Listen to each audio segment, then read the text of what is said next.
Hello everyone.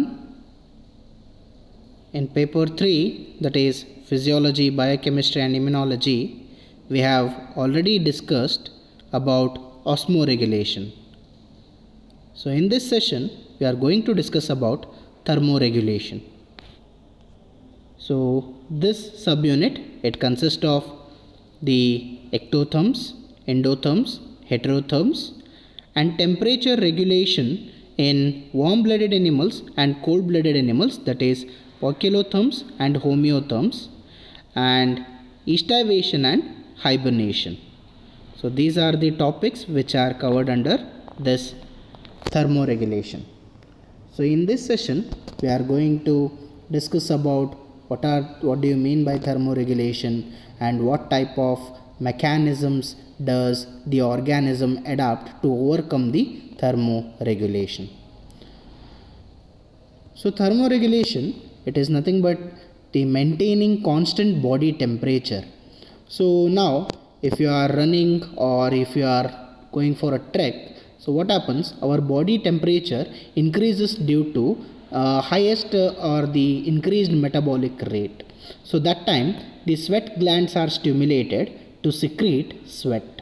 So once the sweat is secreted, so sweat appears on the surface of the body, or it comes from the skin and it gets evaporated.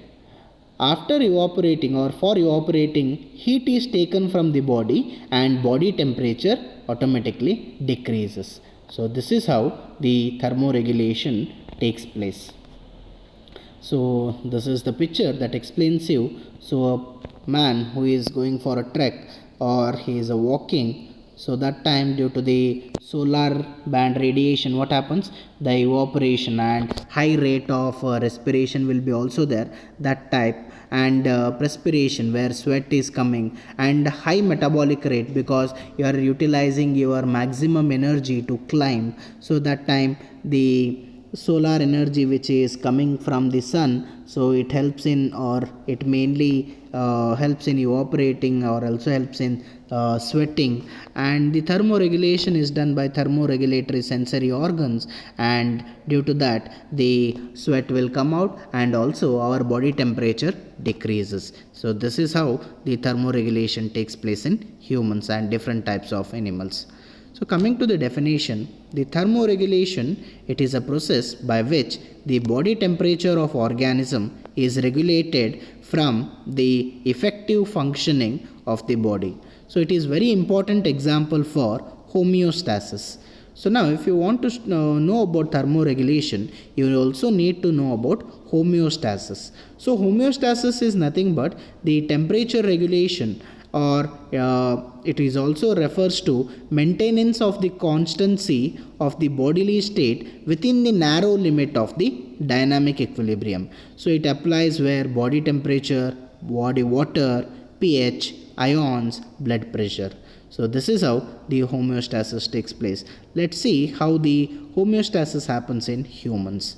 So in homeostasis, first what happens, the stimulus produced this will happen, and once the stimulus is given, so later there is change detected by the receptors. So because for example, once if you are giving heat, so that time the receptors detect the change, and later these receptors, they are sensory in action. So once they are sensory in action, what happens, the input or the information sent along the pathway, it directly sends to the brain, so where the controlling takes place. Once the sensations are sent to the brain, the controlling center, so it is nothing but the brain, and later the output is given to the effector, so it is nothing but the information or the message is sent from the brain to the site. So that what happens, the information sent along the efferent pathway. Efferent pathway is nothing but through the effectors.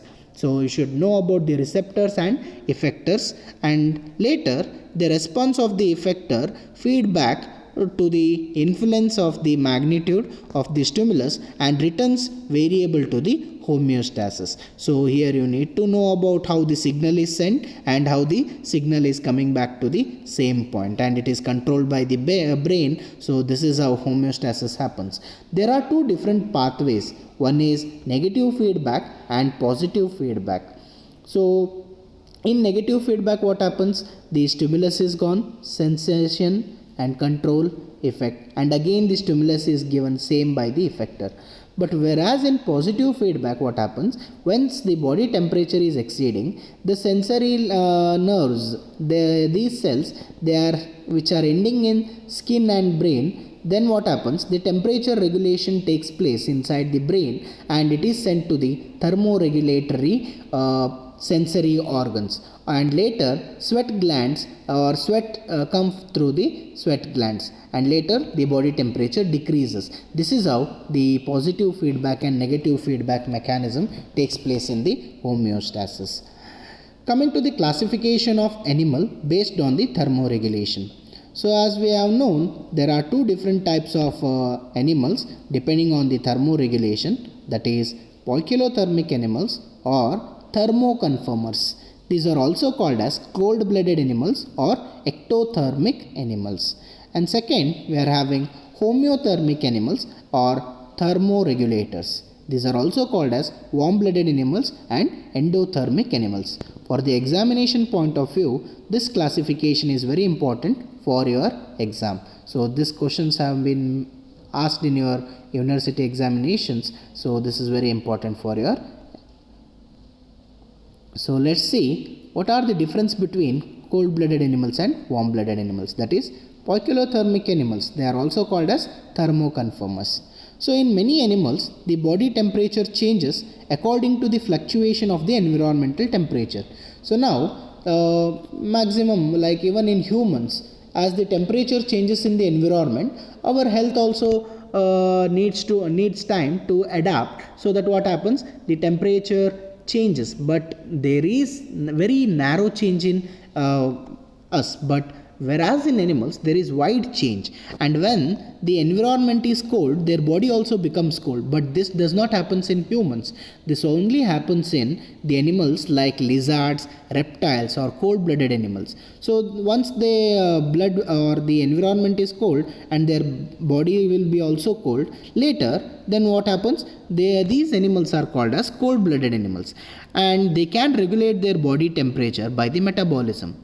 So but they gain temperature from the environment, hence they are also called as ectothermic animals. So examples are all the animals except birds and mammals. So these organisms are called as cold-blooded animals.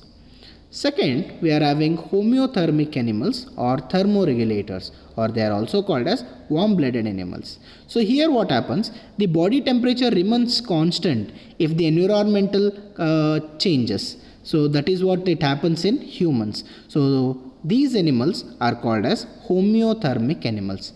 Once the environment is cold, and the blood of these animals will be at the higher temperature. So that is why these organisms are also called as warm-blooded animals. They can regulate their body temperature by generating heat through metabolic activities. Maybe, for example, like shivering or rubbing the skin, or different types of mechanisms we'll be seeing.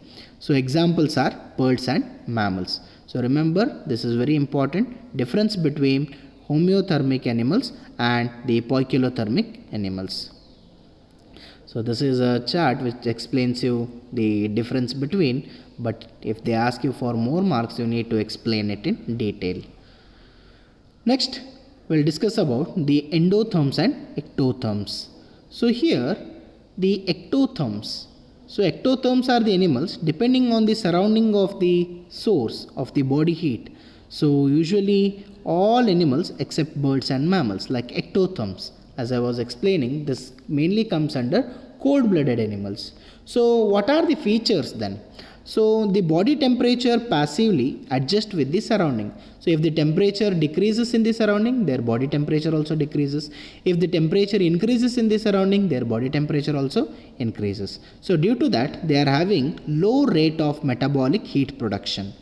and they have high thermal conductance and purely insulated. So usually their skin is having scales, not the hairs and thick fur. Usually they don't have, they are having scales so that they can regulate the temperature. And high thermal conductance allow the ectotherms to absorb heat and readily from the surroundings. So they regulate their body temperature by behavioral temperature regulation. So these are some of the silent features of the ectotherms. So coming to endotherms, so endotherms are nothing but the warm-blooded animals. So endotherms are the animals which generate heat on their own. So through their same body they are generating. So not only birds and mammals, there are some insects also which come under endotherms. So what are the silent features then? The endotherms maintain their body temperature even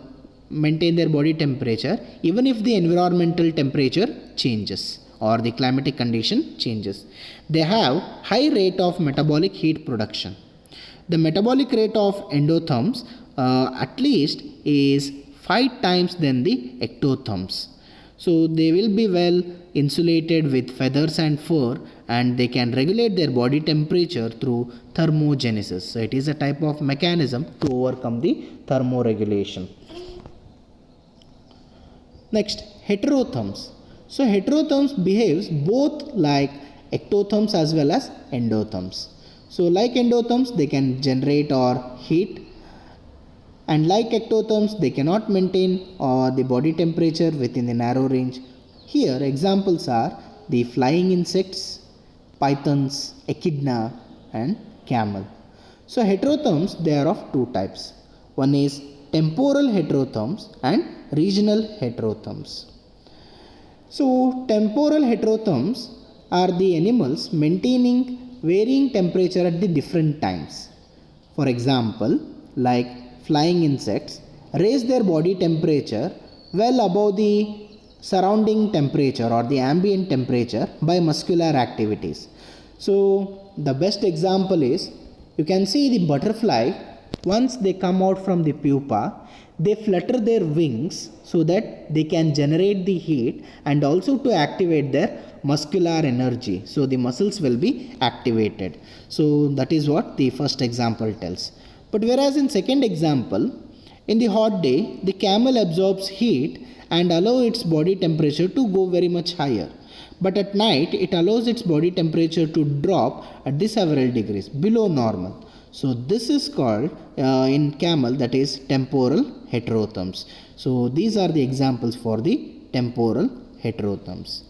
Coming to regional heterotherms, so here the poikilotherms mean cold-blooded animals. So maintain different temperature at the different region. So like example, the insects, they maintain high temperature in the core, that is deeper parts of the body, but they maintain lower temperature at the peripheral region. So even in sharks, if you want to check the temperature in its mouth, usually it will be higher. But when they are in deep sea, the temperature is very much cold. The external body will be much colder when compared to the internal organs or the core region. So this is the difference between the temporal heterotherms and regional heterotherms.